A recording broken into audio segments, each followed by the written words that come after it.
안녕하세요. 동갑내기 남편과 두 아들을 키우며 살고 있는 41살 여자입니다. 여러분들, 밑빠진 독에 물 붓기라는 속담 아시죠? 아무리 애써봐도 별 보람이 없다는 뜻이잖아요. 제가 살다 보니까 그 속담이 사람과의 사이에서도 통할 때가 있더라고요. 나는 최선을 다하는데 상대방에게는 닿지 않는 걸 제가 직접 경험하면서 내가 뭘 위해서 그렇게 열심히 했나 다 부질없단 생각이 들어 너무나 허무했어요. 최선을 다한 시간이 너무나도 아까웠습니다. 제가 최선을 다했던 상대는 다름 아닌 우리 시어머니예요. 고마움도 모르는 시어머니한테는 무관심이 답이었는데 제가 그걸 몰랐거든요. 며느라, 늙은이 미워해서 뭐 할 거야. 그러지 말고 마음 풀고 나 좀 도와다오. 우리 지금 다 나앉게 생겼어. 당장 우리 먹고 살 것도 없다. 그러니 네가 나 좀 도와다오, 응? 동민이한테 말 좀 잘해서. 싫은데요. 제가 그걸 왜 해야 돼요? 그런 아들 감싸고 돌다 쪽박 차신 거 어머님 팔자죠.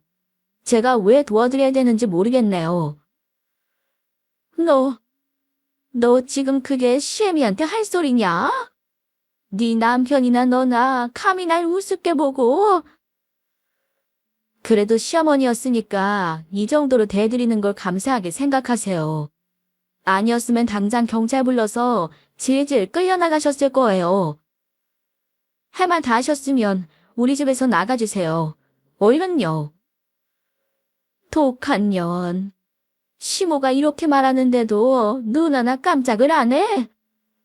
니들이 어디 평생 잘 살 것 같냐? 두고 봐라. 내가 죽을 때까지 니들 저주할 거야. 이 못된 년 같으니라고. 아무리 그래도 시어머니인데 어떻게 저렇게 모질게 대하나 싶으신가요? 그런데 제가 당한 걸 들어보시면 그런 말씀 못 하실 거예요. 시모가 어떤 사람이길래 며느리가 저리 치를 떨까 모두들 궁금해하실 것 같은데요. 그런 분들을 위해 저를 매정한 며느리로 만든 시모와의 이야기를 들려드릴까 해요. 내 딸의 또는 친구의 이야기다 생각하고 귀 기울여 들어주셨으면 좋겠습니다. 그럼 시작해보겠습니다. 남편과는 고등학교 동창으로 친구끼리 어울려 가끔 얼굴 보는 정도의 사이였어요. 그러다 남편이 제 직장 근처 회사에 다니게 된 거예요. 그러면서 자주 만나게 됐고 서로 좋은 감정이 싹 튼 거죠. 그리고 제가 29이 되던 해에 아이가 생겨 결혼하게 되었어요. 처음 인사 갔던 날이 아직도 생생하게 기억나는데요. 시모는 속도 위반했다면서 제 앞에서 대놓고 못마땅한 티를 냈어요. 남편이 위로 형이 하나 있는데 큰아들보다 동생이 먼저 장가가는 게 마음에 안 들었던 거죠. 둘째를 먼저 결혼시키는 게 마음에 안 든다고, 제 남편이 결혼으로 형을 제치는 것 같다고 안타까워하시면서요. 그걸 앞에서 듣고 있는데 기분도 나쁘고 속상한 것도 사실이었습니다. 하지만 나이 드신 어른이니 제가 이해할 수밖에요. 어른들 중에서도 그런 순서를 중요하게 생각하시는 분들이 계시잖아요. 그래서 이해하자 생각했고, 또 손주 보시고 앞으로 살다 보면 어머님도 변하실 거라 생각했습니다. 그땐 시모가 그 정도로 큰아들만 바라보는 해바라기일 줄은 몰랐거든요. 결혼 생활을 하며 가장 의아했던 건 어머님이 아들 둘을 눈에 띄게 차별하신다는 거였어요. 뭐 딸보다 아들 더 챙기는 엄마야 흔한 일이니 그렇다고 쳐도 둘 다 아들인데 차별하는 건 처음이라 의아할 수밖에 없었습니다. 심지어 우리 남편 같은 사람을 차별하고 내세울 것도 없는 큰아들만 싸보도는 게 이해가 되지 않았는데요.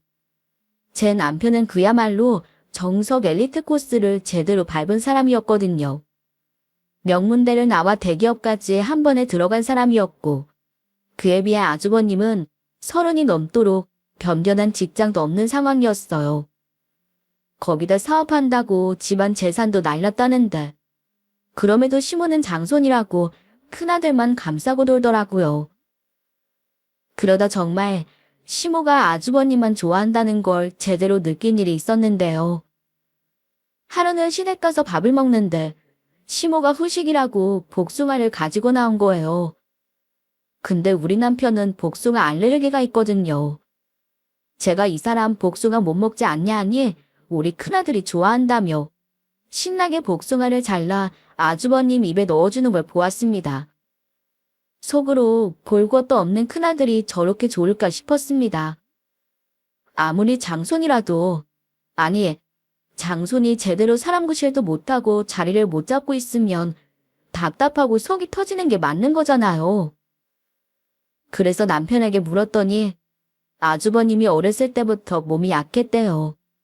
거기다 초등학교 때였나. 교통사고까지 당하고 난 뒤로 엄마가 더 혐을 감싼다고요. 남편도 자기 엄마가 차별하는 걸 알고 있다며 씁쓸해하는데 좀 속상했어요. 시모가 얼른 제 남편의 진가를 알아봐 주길 바랬습니다. 이후 아주버님은 결혼을 하겠다면서 본인보다 10살이나 어린 여자를 데려왔어요. 저보다 나이도 한참 아래니 제가 누구씨 하면서 이렇게 이름을 불렀거든요. 그랬더니 시모가 절 꼬집는 거예요. 예, 너는 손이 형님한테 누구씨가 뭐야? 형님이라고 공손히 불러야지. 어디서 야짜야? 어머니, 저보다 7살이나 어리잖아요. 그래서 편하게 부른 거예요. 제가 말 놓은 것도 아닌데. 어쨌든 형님이라고 불러야지, 버릇없게. 우리 집안 장손이 데려온 여자한테 어딜 함부로 해. 너는 네 집에서 그렇게 배웠어?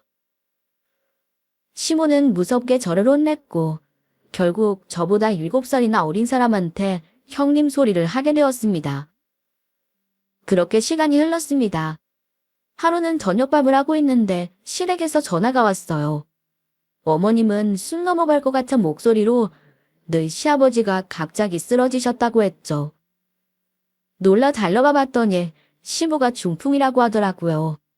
생각지도 못한 일이라 많이 당황스럽고 놀랐습니다. 시부가 쓰러지고 시댁은 난리가 났습니다. 앞으로 시부를 감경해야 하는 문제로 한바탕 시끄러웠어요. 시모는 도저히 안 되겠는지 저희를 다 불러 모았습니다. 너희들도 알다시피 니들 아버지가 저러고 누워있는데 누구라도 감경을 해야 되지 않겠어? 내가 하면 좋겠지만 너희들 나 허리 아픈 거 알지? 내가 이 허리로 간병했다가 나까지 더 크게 다치면 어떡해? 그럼 니들만 이중으로 고생하는 거지. 나는 아무래도 안 될 것 같구나. 자식들이 좋다는 게 뭐야? 니들이 아버지의 간병 좀 맡아줘야겠는데. 아이고 참. 근데 그러고 보니 큰애네도 간병은 힘들겠구나. 우리 큰며느리가 이제 임신 3개월이잖아. 엄마, 그럼 뭐 어떻게 할까? 우리 각시가 임신 중이니까 내가 할까? 병간호 그거 뭐 어려운 것도 아닌 것 같은데? 걔가 지금 무슨 소리야? 네가 병간호를 어떻게 해? 내가 너 누구 병간호 시키려고 고생해서 키운 줄 알아? 넌 절대 안 돼. 왜? 아버지가 남도 아니고. 그리고 병간호가 그렇게 어려운 거야? 아무튼 넌 안 된다니까. 너 새로운 사업 구상 안 할 거야? 새 사업 구상하는 것도 바쁠 텐데 네가 무슨 병간호를 해? 병간호는 네가 할 일이 아니야. 게다 장손인데 어디 그런 일을. 그러면서 시모는 남편과 저를 바라봤습니다. 둘째네, 니들은 왜 말이 없어? 너희 아버지 그냥 저대로 둘 거 아니지? 마디만 자식도 아니고 둘째도 자식인데 니들도 자식 노릇해야지. 힘들겠지만 너희가 네 아버지의 평수발 좀 해줘야겠다. 내가 할 수도 없고 그렇다고 큰애네를 시킬 수도 없으니 어떡해. 너희가 해줄 수 있지? 시모의 말에 저는 선뜻 대답하지 못했어요. 그건 남편도 마찬가지였고요. 엄마, 저희도 너무 갑작스러워서요.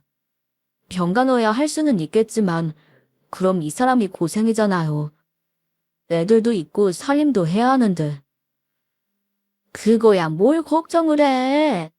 애들 키우는 건 너희 장모가 와서 도와준다며. 그럼 쟤는 병간호에만 신경 쓰면 되는 거 아니야? 병간호 그거 막상 해보면 별거 아니라고 느낄 거다. 우리 둘째 며느리, 내가 너 믿는 거 알지? 너 아니면 지금 네 시아버지 맡아줄 사람이 없다. 꼭 좀 부탁한다, 응? 시모는 제 손을 잡고 말했습니다. 일단 아무것도 확답하지 못한 채로 집으로 돌아왔어요. 그날 밤 남편 표정이 참 복잡해 보였습니다. 자기 왜 그래? 무슨 고민 있어? 그게 아버지 병간호 때문에. 생각하니까 마음이 좀 복잡하네. 여보, 그래서 말인데, 당신이 우리 아버지 병간호를 좀 해줄 수 있을까? 어렵고 힘든 일인 거 다 알아. 나도 고민하다 말하는 거고. 글쎄, 나 솔직히 자신 없어. 어디 잠시 편찮으신 것도 아니고 중통이잖아. 앞으로 더 움직이기 힘드실 수도 있는데, 나 혼자 그걸 어떻게 해. 그건 내가 같이 할게. 당신이 혼자 하게 안 해. 나도 같이 할 거야. 그러니까 생각을 바꿔줄 순 없을까? 진이야, 내가 이렇게 부탁할게. 당신은 아버님 모시고 싶은 거야? 병간호 보통 일 아니라는 거, 나도 당신도 잘 알잖아. 알지, 당연히 알지. 근데 아버지잖아. 아버지 갑자기 쓰러지셔서 누워 계신 거 보니까 얼마나 더 사실지도 모르겠고 걱정이 많이 돼. 그래서 그냥 보내드리고 싶지 않아. 사실 나 이번 기회에 아버지 잘 모셔서 우리 부모님께 인정받고 싶어. 형보다 사랑받지 못하는 게 내 콤플렉스인 거 당신도 알 거야. 아버지 병간호 잘하고 집에도 잘하면 엄마가 형뿐 아니라 나도 좋아해 줄 수 있지 않을까? 남편은 진지하게 그 이야기라며 눈을 글썽였습니다. 당신 마음이 그 정도로 힘든 줄은 몰랐어. 어쩔 수 없다. 다른 사람도 아니고 내 남편이 이렇게까지 말하는데 모질게 거절할 수가 없네. 그래. 아버님 병간호 우리가 하자. 그래서 부모님들께 인정도 받고 사랑도 받자. 정말? 여보, 진짜 고마워. 힘든 일인데 이렇게 선뜻 결정해줘서 고마워. 내가 우리 와이프한테 앞으로 더 잘할게. 진짜 고마워. 그렇게 저희 부부가 아버님 병간호를 하게 됐습니다. 쉽지 않은 결정이긴 했어요. 하지만 부모님께 인정받고 싶은 남편을 위해 저희가 간호하기로 한 거죠. 초반엔 시부가 있는 병원으로 제가 가서 간호해드렸어요. 그런데 병원이라 아버님도 많이 불편해하시고 또 저도 왔다 갔다 하는 게 힘들더라고요. 그러다 보니 어머님은 우리 집에서 모시라고 했고 또 간호하는 사람이 저니까 그게 나을 것 같아 아버님을 저희 집으로 모시게 되었네요. 아침부터 저녁까지는 제가 돌보고 밤에는 퇴근하고 온 남편이 아버님을 간호했죠. 집으로 모셔와도 병간호는 쉽지 않은 일이었어요. 하루는 남편이 저를 안아주면서 많이 힘드냐고 묻더군요. 아버지 병간호 많이 힘들지. 내 욕심 때문에 당신 고생시키는 거 나 다 알아. 그래서 당신한테 제일 미안하고. 그래도 내가 고생하는 거 알아주니까 좋네. 난 그것도 모르면 어쩌나 했는데. 에이, 그거 모르면 사람이 아니지. 아, 맞다, 여보. 나 오늘 엄마한테 전화 받았다? 엄마가 나한테 전화한 게 손에 꼽는데 엄마가 먼저 전화해서 요즘 고생 많다고 그러시는 거야. 엄마가 전화해줘서 나 회사에서 울 뻔했잖아. 진짜 감격했다니까. 남편은 행복한 표정을 지었어요. 남편은 기뻐 얼굴이 활짝 폈지만 저는 그 모습이 더 마음 아팠습니다. 그래서 남편을 꼭 안아줬죠. 한 번은 어머님이 우리 집으로 직접 찾아오셨어요. 내가 너한테 진심으로 고마워하는 거 알지? 내가 큰며느리가 있지만 걘 믿음이 안 가요. 내가 보기엔 네가 더 큰며느리 같다. 아, 뭘요, 쑥스럽게. 제가 뭐 하는 것도 없는데요. 하는 게 없긴. 네 시아버지 병간호하는 것만으로도 우리 집을 위해 아주 큰일하는 거지. 나는 정말로 네 형님보다 네가 더 의지가 돼. 앞으로 내가 너한테 정말 잘해주마. 말씀만으로도 감사해요. 그리고 어머니, 저한테 잘해주시는 것도 좋지만 저희 애들 아빠한테도 신경 좀 써주셨으면 좋겠어요. 그 사람 항상 어머님 아버님 걱정하는 효자인 거 아시잖아요. 아우, 그럼 알다 마다. 우리 동민이가 효자인 건 내가 잘 알지. 앞으로 내가 동민이한테도 더 잘할 테니까 걱정 말아라. 아이 참, 내가 너 뭐 주려고 온 건데 깜빡했네. 둘째야, 이거 받아라. 어머님은 제게 립스틱 하나를 건네셨습니다. 이거 내가 백화점 갔다가 네 생각나서 산 거야. 요즘 젊은 사람들이 많이 사가는 거라고 하더라. 보니까 너랑도 잘 어울릴 것 같아. 감사합니다. 어머님이 저 이렇게 챙겨주시는 거 처음인 것 같아요. 정말 감사해요. 아우, 립스틱 하나 가지고 감사는. 그동안 내가 너랑 동민이 못 챙긴 건 미안하다. 앞으로 내가 우리 둘째 아들이랑 며느리한테 더 잘할 테니 서운했던 거 다 풀어.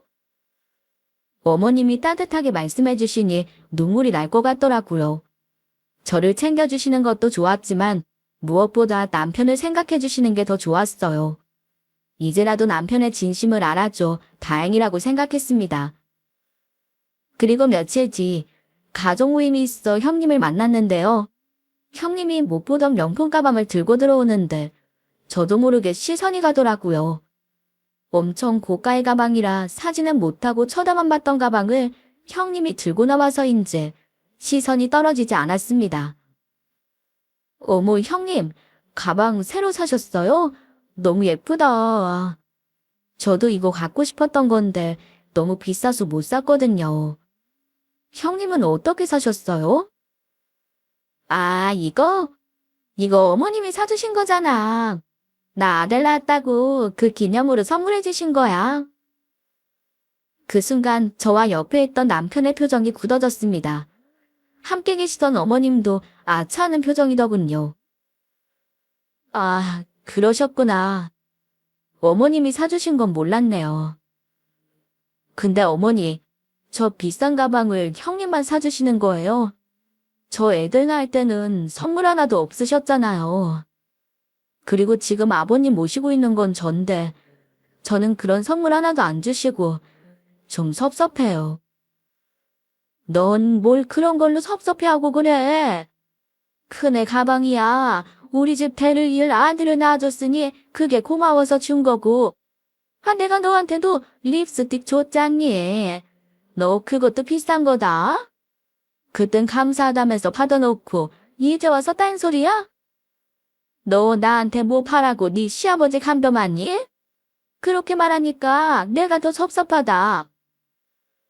어머님은 그렇게 제 입을 막아버리셨고 식사 내내 기분이 좋지 않았어요. 그런데 눈치 없는 아주버님과 형님은 시모가 사줬다는 고가의 이화용품까지 자랑하더라고요. 저 유모차도 엄마가 사주신 거잖아. 뭐 좀 비싸긴 한데 우리 애가 보통 애냐? 내 대를 이을 우리 집 장손이잖아. 그러니 이 정도는 받아야지. 동민이 너도 섭섭하냐?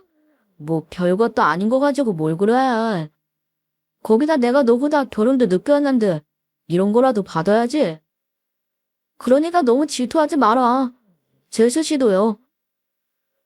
그렇게 밥을 먹고 돌아오는데 기분이 유쾌하진 않았어요. 뭐 바라고 한 일은 아니었어도 고생은 우리가 다 하는데 좋은 건 형님네만 노리는 것 같아 억울하기도 하고 빈정이 상하기도 했던 것이 사실입니다.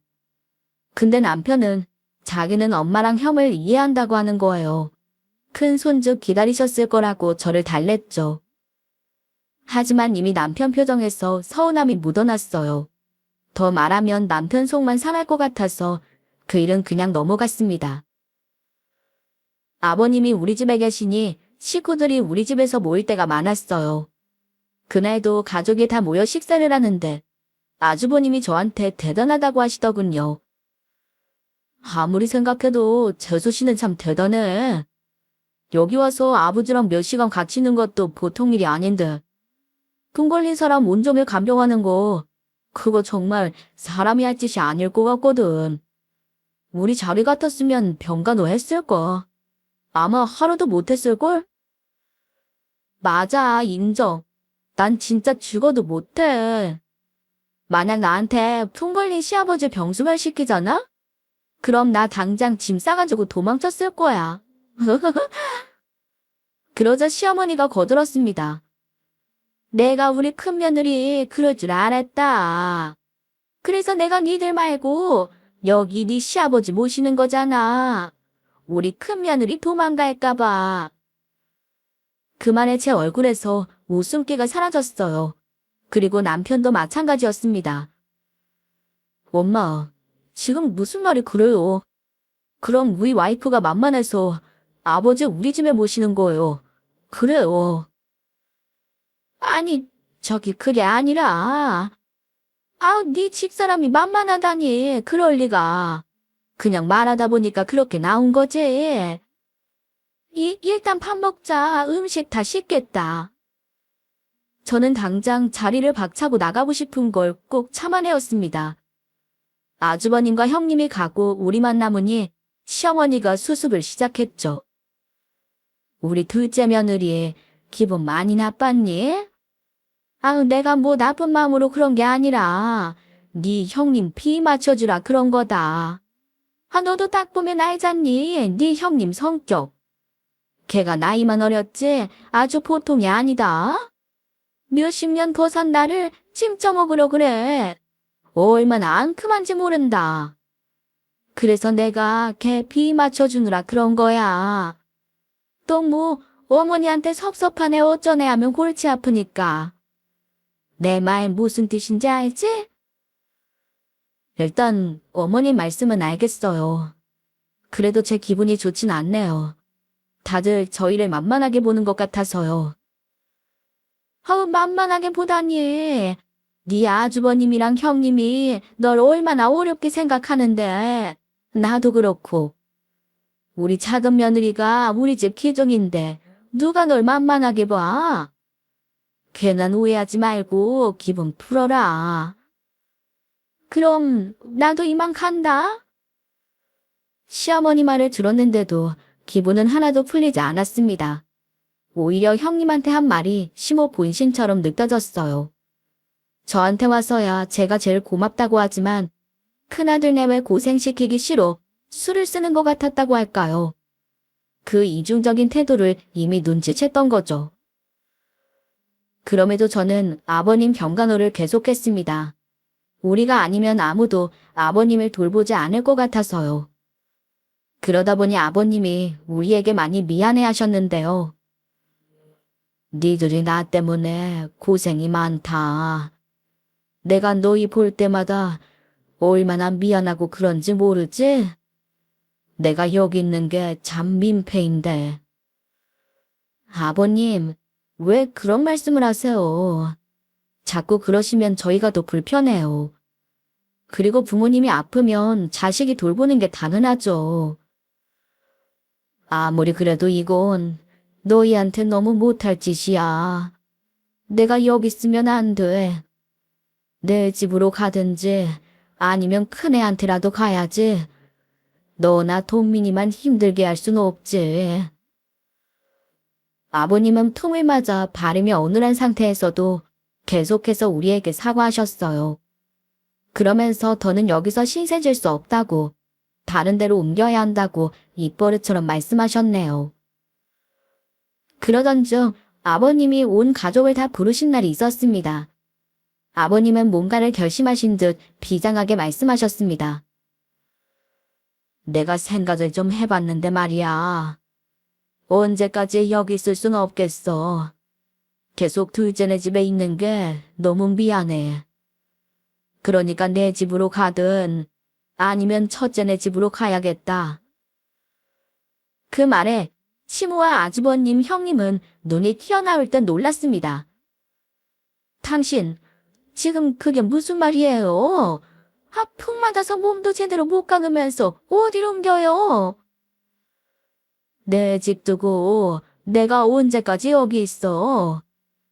애들이 매일같이 내 수발 드는 거 난 미안해서 도저히 못 있겠어. 그러니까 나 집으로 데려가 줘. 이 사람이 미쳤나 봐. 집에 오면 뭐가 다 해결돼요? 결국 내가 그 수발을 다 들어야 할 텐데. 내가 지금 이 나이에 푹 맞은 남편 병수발 되게 생겼어요? 나 허리 아픈 거 안 보여요? 가뜩이나 허리 아픈 거 지금 겨우 참고 다니는구만. 내가 당신 간호하다가 더 다쳤으면 좋겠어요? 그래, 알겠어. 그럼 집 말고 큰애네로 갈게. 그게 제일 좋겠어. 이 사람이 진짜 아기 있는 집에 어딜 간다는 거예요. 거기다 당신 큰 며느리 나이도 어린데 얘가 누구 간호나 해봤겠어요? 어머님은 펄쩍 뛰며 반대했고 아주버님 내외도 말도 안 되는 일이라며 거절했어요. 아버지 왜 그러세요? 이게 뭐 불편하세요? 동민양 재수씨가 아버지 힘들게 해요? 그런 말 마라. 네 동생네가 어디 그럴 사람들이냐? 그냥 내가 얘네 둘 보기 너무 미안해서 그러지. 참. 그래도 안 돼요. 아픈 사람이 고쳐 옮겼다가 그러다 더 크게 탈라면 어쩌시려고 그러세요. 그리고 저희 집 오셔봐야 계실 데도 없어요. 그냥 여기 계세요. 너는 형이라는 녀석이 동생한테 미안한 마음도 없어? 얘들이 벌써 몇 년간 날 간호하고 있는데 양심 있으면 니들도 나서야지. 어떻게 다들 이렇게 이기적이야? 그때 시모가 나섰습니다. 당신 말도 무슨 말인지 알겠는데 그냥 여기 있어요. 당신 움직이면 우리가 전부 다 고생이에요. 식구가 다 고생할 바엔 그냥 둘째만 고생하는 게 낫잖아요. 얘들은 이미 병간호도 오래 해서 처음 하는 우리보다 힘든 것도 없을 거 아니에요. 둘째, 니들은 왜 아무 말이 없어? 니들 이제 병간호 못하겠어? 동민이 네가 말해봐라. 그래? 싫은 건 아니고요. 아버지가 저희한테 미안해하셔서. 그러니까 니들이 싫은 티 내서 너희 아버지 미안하게 만든 거 아니냐고. 평소에 어떻게 모셨길래 아버지가 고초를 옮기고 싶단 말을 해. 니들이 똑바로 모셔야 우리가 걱정 없이 생활하지. 아버지 평강 하나 제대로 못해서 왜 사람을 신경 쓰게 만들어? 그리고 당신 잘 들어요. 당신이 고쳐 옮기는 거 그게 나나 큰애한테 얼마나 팩 끼치는 건 줄 알아요? 이제라도 알았으면 그냥 조용히 여기서 지내세요. 이 나이 되면 사지 멀쩡한 남편이랑 같이 사는 것도 지겹다던데 나보고 푼 걸린 남편 수발을 어떻게 들라고. 내가 안 된다 그랬다고 큰애한테 부담 주지도 말아요. 장손 뒷바라지 못해줄 망정 신세 져서 되겠어요? 내 말 무슨 말인지 알아들었으면 다시는 집 옮기겠다는 말 입 밖에도 꺼내지 말아요. 시어머니와 형님네가 가고 남은 아버님은 말없이 눈물을 흘리셨어요. 아버님, 혹시 지금 우시는 거예요? 왜 울고 그러세요? 울지 마세요. 네? 내가 니들 보기 미안해서 그런다.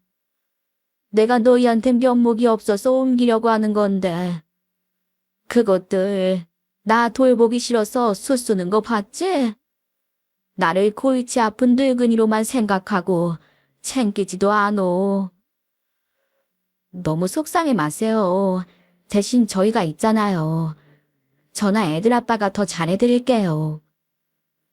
니들이 이거 이상으로 어떻게 더 잘해? 너희한테는 내가 넘치도록 받았어. 그것들이 문제지. 그것들은 나를 찜덤이라고 생각하는 모양이다. 그렇지 않으면 이렇게 된 날 두고 어떻게 이렇게 나 몰라라 수가 있겠어. 덕민아, 그리고 며느라, 니들 힘든 거 내 다 안다. 몇 년 동안 이만큼 했으면 니들도 할 거 다 한 거야. 니들도 더는 고생하지 말고 그냥 나 어디 요양원에 보내줘. 더 이상 경수 말드느라 고생 말고 사람답게 살아. 알겠어? 아버지, 자꾸 왜 이러세요? 자꾸 이러시면 저 정말 속상하단 말이에요. 제가 끝까지 모실 거예요. 그러니까 더는 그런 말씀 마세요. 둘째야, 내가 너한테 얼마나 미안한지 모른다. 애리가 돼서 너 자라는 동안 제대로 한번 챙겨준 적이 없는데 네 엄마가 형이랑 널 차별하는 걸 알면서도 큰애는 장손이니까 나의 모실 아들도 그 애라고 생각해서 모른 척 했었어. 커서는 네가 너 알아서 잘하니까 신경 쓸 것도 없었지. 근데 지금 와보니 내가 네 덕에 살아. 장손이라고 기대했던 놈은 거들떠도 안 보는데 너한테 해준 것도 없으면서 너랑 네 처 돈만 받고 산다. 이 못난 아버지를 용서해. 미안하다 아들아. 아버지, 저 괜찮아요. 아버지가 이렇게 말씀해 주신 것만으로도 제 마음 다 풀렸어요. 그러니까 다른 데 가지 마시고 그냥 저희랑 계세요. 저랑 계속 살아요. 남편은 눈물을 흘렸고 아버님은 불편한 몸을 이끌고 서럽게 우는 아들을 안아주셨어요. 저도 그 모습을 보고 왈칵 눈물을 쏟을 뻔했습니다. 그 일을 겪고 아버님과 남편 그리고 저희 세 사람은 무척이나 끈끈한 사이가 됐어요. 처음엔 어머님께 인정받겠다고 시작한 병간호였지만 나중엔 아버님만 생각하면서 모셨네요. 솔직히 병간호를 떠넘기는 시어머님한테는 정이 떨어진 지 오래였고 저희한테 진심을 보여주신 아버님께 더 마음이 갔던 거겠죠. 남편도 어느 순간부터는 아버님과 더 각별해졌고요. 그 일 이후 아버님이 집으로 손님을 부르셨어요. 알고 보니 그분은 변호사였습니다. 아버님이 유산 문제를 정리하기 위해 변호사를 부르신 거였어요. 아버님은 상속 문제를 정리했다면서 저희에게 놀랄만한 사실을 털어놓으셨습니다. 너희들, 내가 양평에 땅 가지고 있었던 거 알지? 그거 니들 앞으로 칭해주기로 했다. 그 말에 저희 부부 둘 다 깜짝 놀랐습니다. 전혀 생각 못했던 일이었거든요. 놀란 남편이 아버님께 되물었죠. 아버지, 지금 뭐라고 하셨어요? 양평 땅을요? 그거 대대로 물려받은 땅이잖아요. 그걸 왜 저한테? 형도 있잖아요. 그런 말 마라. 그놈이 뭘 했다고 그 땅을 받아? 그 땅은 너희 몫이야. 내가 줄 수 있는 게 이것뿐이라 미안하구나. 이 재산 아무도 나눠주지 말고 꼭 니들이 가지고 있어. 그리고 나 죽기 전까지 이 일에 대해서 네 엄마한테도 형한테도 절대로 말하면 안 돼. 아버님은 신신당부하셨어요. 그리고 따로 저에게도 말씀하셨는데요. 마음 약한 둘째가 걱정이라고 혹시라도 지 엄마나 형에게 땅을 나눠줄까봐 걱정하시더군요. 그러면서 저에게 절대 재산 나눠 갖지 못하도록 하라며 몇 번이나 말씀하시며 확인을 받으셨습니다. 유산 증여가 마무리되고 아버님 상태가 급격히 악화되셨어요. 도저히 안 되겠어서 다시 병원으로 모셨는데 그때도 시모와 아주버님네는 얼굴 도장만 찍을 뿐 자기들이 간호하겠다고 단 한 번도 나서지 않았습니다. 또 여전히 그런 말만 했죠. 고생한 둘째 며느리 섭섭하지 않게 챙겨주겠다는 말만요. 그때는 이미 그 말이 그냥 입버릇이라는 걸 깨달았을 때였어요. 그걸 알고 딱히 기대도 하지 않았으니 서운한 것도 없었지만 어쩜 저렇게 이기적일 수 있는지 기가 막히긴 했습니다. 얼마 후 아버님께서는 세상을 떠나셨습니다. 아버님 장례식 날 참 많이 울었어요. 편찮으실 때 같이 지내면서 정들어서 그런지 친아빠가 돌아가신 것만큼 속상하고 가슴이 아팠습니다. 아버님이 돌아가시고 채 한 달도 되지 않았을 때였어요. 아버님을 보낸 슬픔이 정리되기도 전에 어머님이 유산 얘기를 해야겠다며 집으로 부르셨습니다.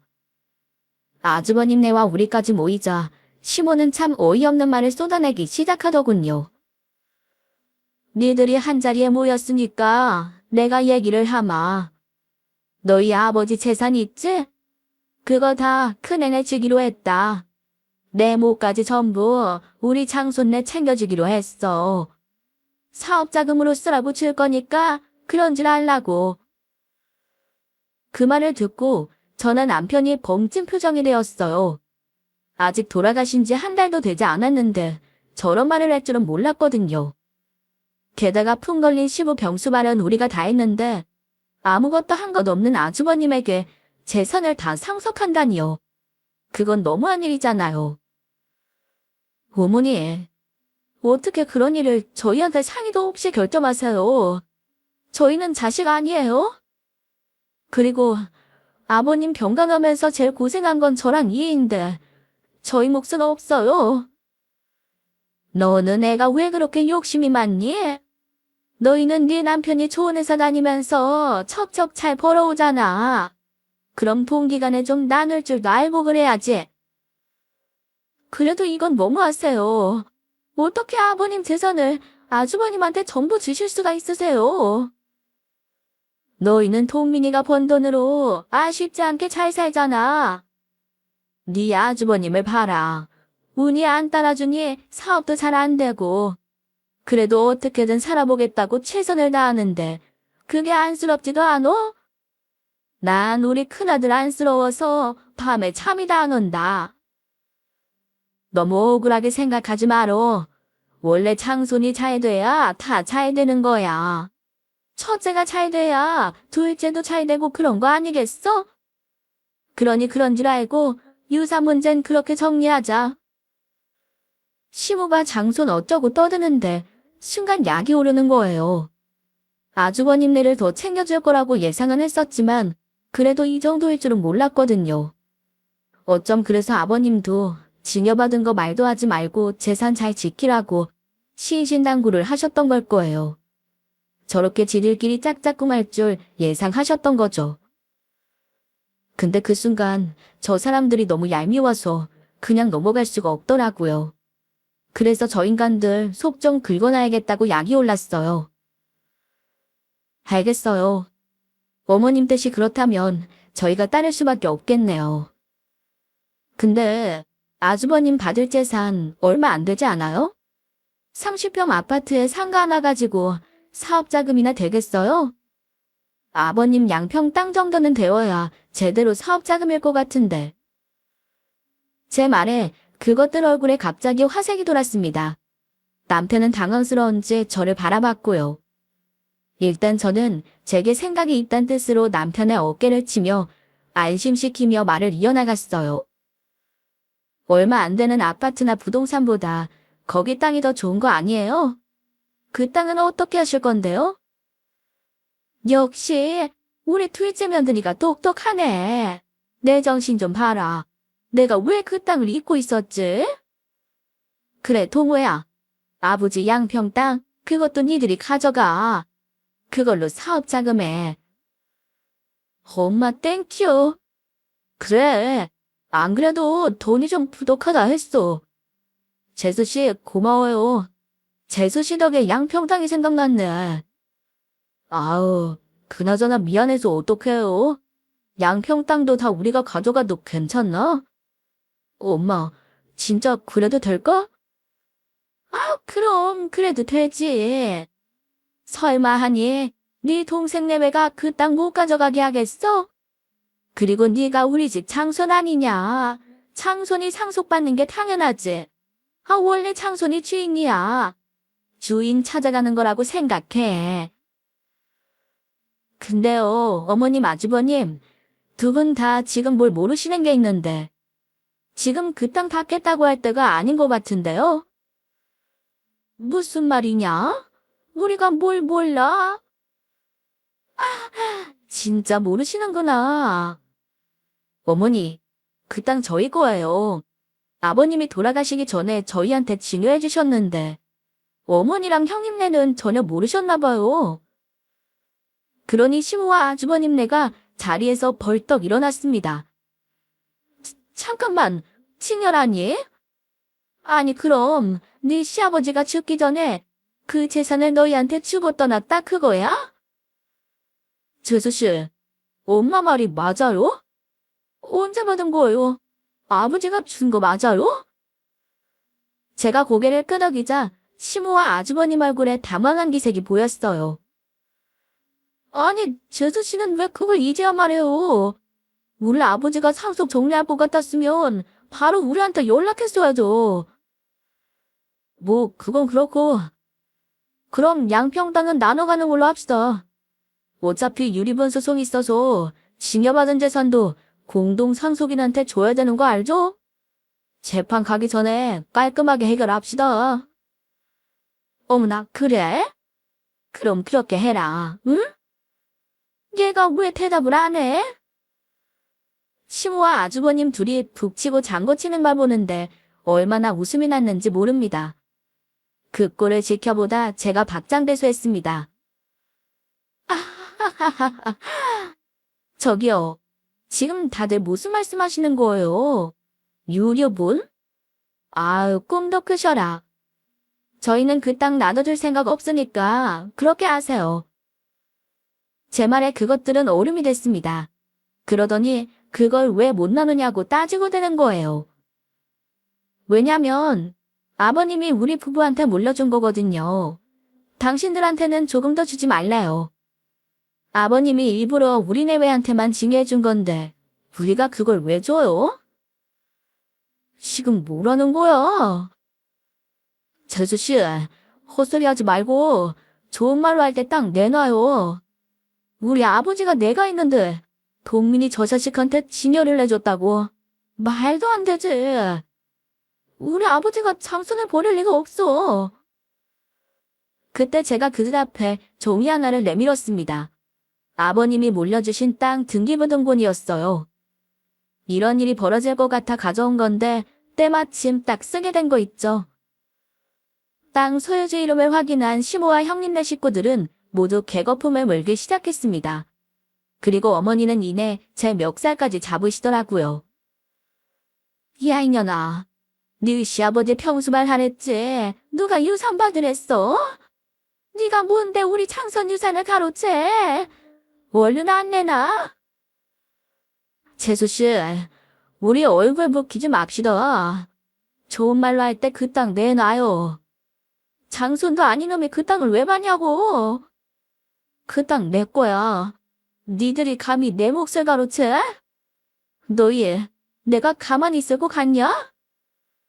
내가 소송 걸어서 그 땅 가져올 거야. 니들 소송 걸면 바로 나한테 재산 줘야 돼. 알어? 그때였습니다. 조용히 듣고 있던 남편이 테이블을 쾅 치면서 소리쳤어요. 그의 만담으로 뭐 유료분? 그 땅이 네 거야? 양심도 없는 새끼. 네가 아버지한테 한 게 뭐가 있어서 네가 뭔데 아버지 유산을 넘봐? 그런데 그때 시모가 눈이 반쯤 돌아 제 남편의 뺨을 올려붙이더군요. 너 그게 형한테 무슨 말버릇이야? 어디 감히 장손한테 목소리를 높여? 형이 달라고 하면 알겠습니다 하고 줄 것이지. 연놈들이 돈 욕심만 가득해서는. 뭐라고요? 진짜 돈 욕심 있는 놈이 누군지 몰라서 그런 말을 하세요. 유산 받을 자격도 없는 놈이 첫째라는 이유만으로 재산 받으려는 게 욕심이에요. 엄마는 진짜 나한테 미안하지도 않아요. 죄책감도 없어요. 돈 맞은 아버지 경간호는 우리가 다 했는데 언제나 첫째. 나는 안 보여요? 고생한 나랑 저 사람은 보이지가 않느냐고요. 이게 어디서 애미한테 큰 소리야? 돈 욕심에 애미랑 형도 몰라보는 게 뭐 잘났다고 대들어. 그래요. 이게 엄마 본 모습이죠. 항상 큰아들만 감싸는 거요. 나 그동안 엄마 사랑받으려고 얼마나 노력했는데 아버지도 그래서 모신 건데 그래서 어쩌라고. 그렇다고 내가 너 밥을 굶겼어. 학교를 안 보냈어. 엄마 노릇 다 해줬구만. 뭐가 불만이야. 됐어요. 엄마랑은 이제 대화할 가치도 없어요. 엄마 사랑은 못 받았어도 그래도 마지막에 아버지한테 인정받은 걸로 됐어요. 저 이제 엄마랑 연 끊습니다. 엄마한테 이제 아들은 저 잘난 큰아들 하나니까 그렇게 알고 사세요. 참, 유류분이고 뭐고 땅 받을 생각 꿈에도 하지 마시고요. 우리 아버지 재산 당신들한텐 절대 못 주니까. 남편은 그 자리를 뛰쳐나와 제 앞에서 하염없이 울었습니다. 여보, 나 정말 우리 엄마한테 인정받는 아들 되고 싶었는데 나 그 꿈은 이룰 수가 없나 봐. 이제 정말 다 끝났어. 울지 마. 당신은 할 만큼 했어. 누구도 당신만큼 못해. 자식 보는 눈 없는 어머니 잘못이지 당신 잘못 아니야. 그러니까 울지 말고 우리 이제 다 잊어버리자. 남편은 고개를 끄덕이면서도 울음을 그치지 못했습니다.